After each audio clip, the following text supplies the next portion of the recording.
Eto mga hamster, may konting ibibigay na naman tayong impormasyon para sa mga gustong mag-breed.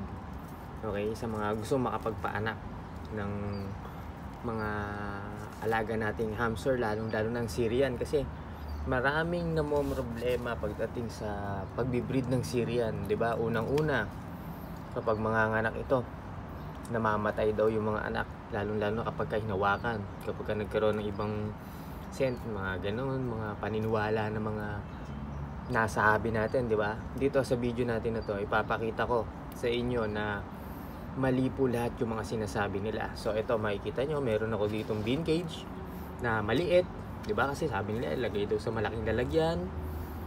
Kailangan may enrichment yung mga lalagyan na paglalagyan ng ating hamster para makapag-breed ito at makapagparami. So ito, papakita ko sa inyo, 12 liters.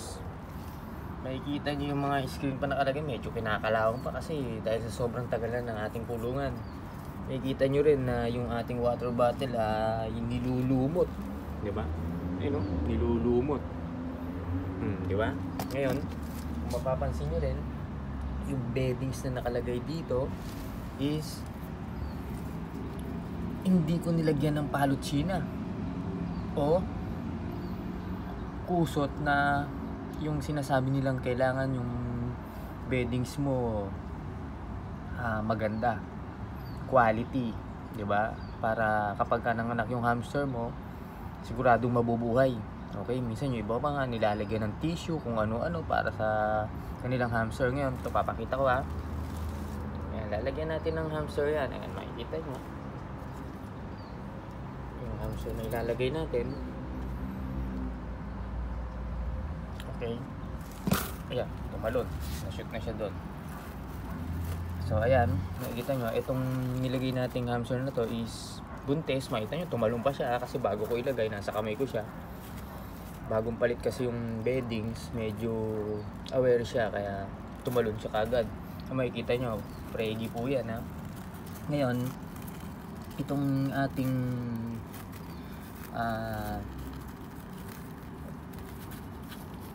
hamster na female na to na manganganak na, makikita nyo ang ginamit kong beddings, okay, is wala sa sinasabi ng mga naririnig nyo na kailangan magandang quality ng kusot katulad ng ano ba yung sinasabi nila. May sinasabi pa silang kailangan palutsina, kailangan tipsy, yung mga ganung klase ng beddings, di ba?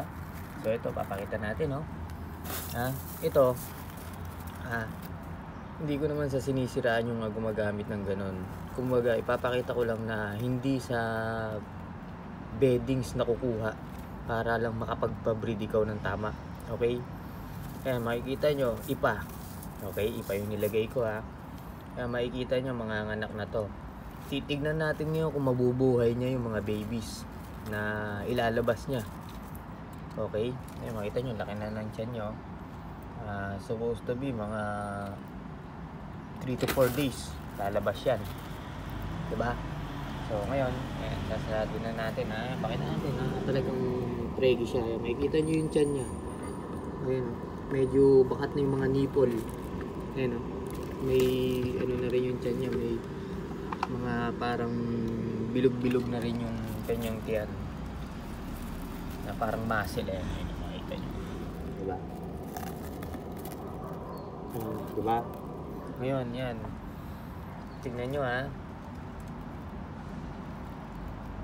Kapag ka ito nanganak at nabuhay niya, ibig sabihin, mali yung mga sinasabi nilang kailangan yung mga beddings mo dapat napakaganda. Okay? Minsan kasi, huwag tayo makikinig sa mga sabi-sabi lang. Okay? Huwag kayo makikinig sa mga keeper, mga newbie na narinig lang din nila. Okay? Makinig kayo sa mga talagang nagbi-breed. Kasi kaya nga breeder yan eh. Kahit ano gamiting beddings niyan, lupa man, buhangin man, makikita nyo, napaparami nila yung mga hamster nila na pag-breed nila ng tama. Diba? Kahit hindi yung kulungan nila, hindi malaki. Napakaliliit lang, diba? Kaya nga breeder eh. Diba? So, paano mga hamster? Ito ito. Tingnan natin. After yung mga anak. 2,000 years later. 3:28 a.m. So, ito na nga mga ka-hamster. Makikita nyo, nanganak na siya. Diba? Ayan o. Ayan, titingnan natin kung ilan yung anak niya. Okay?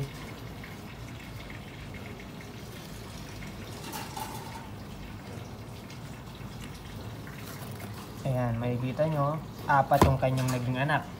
Diba?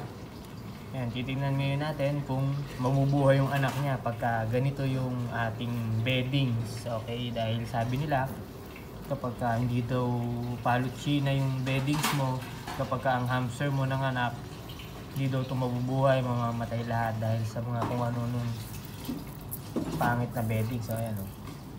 Diba? So, ayan.